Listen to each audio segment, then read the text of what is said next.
out.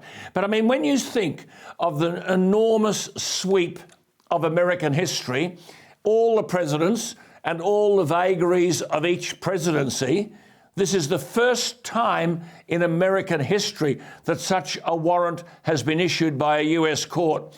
Hardly a record you'd think that any political party would want to be identified with.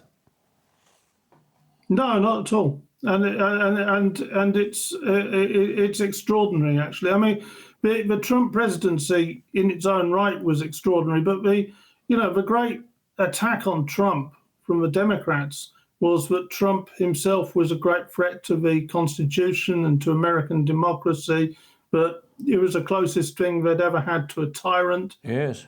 Which is, of course, complete nonsense. It was all hyperbole. Yeah. But actually, they are now morphing into what they claim to be defending the US against. David, what is this nonsense that Meghan Markle is the second most popular choice amongst women to run for the Democrats in 2024? I mean, the polls show that even the Democrats are saying that Trump was a better president than Biden. 57% believe Biden's incompetent. Pelosi ignored him when he told her not to visit Taiwan. But are there suggestions the Democrats will pick a woman? And Michelle Obama is a long way ahead on the polls, but apparently she says she's not interested. And then comes Meghan Markle, 10 points ahead of Kamala Harris, and Hillary Clinton way back in the field. Where the hell is all this going? I think this shows the desperation of the Democrats over there. And all I can say is that a President Markle would probably be Britain's worst nightmare. Can you imagine? I mean, it would just be, it might be. The Queen would probably lock herself up in Windsor Castle and not come out. Oh, come on. The woman, she wouldn't get 100 votes. It's just atrocious. She wouldn't get 100 votes. Well, but this is a worrying thing, actually. She would pick up around 40% of the votes, according to our poll. Simply because partly because she was a Democrat candidate, but also because she's something fresh.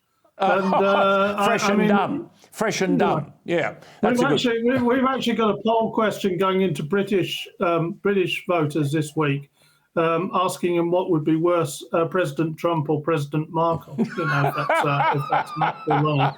I think I'm pretty confident that I know what the answer will be on that. I'd reckon a dead heat, actually. Just on this issue, though, David, I raised this last month on this program, the fact that according to the US Constitution, anyone can become president so long as he is, quote, a natural-born citizen of that country, is over 35 years of age, and has been a resident for 14 years. Now, so far, Boris Johnson qualifies by birth and age, but in 2016, he renounced his American citizenship, but a former citizen can always apply to regain citizenship. So he's got to get the 14 years residence required. He was there when he was a baby, 3 years later when his father worked in Washington, so he's in a deficit of 10 years to make up. Could Boris become an American TV star, become a full-time citizen before he's 70? He's currently only 58, and away he goes.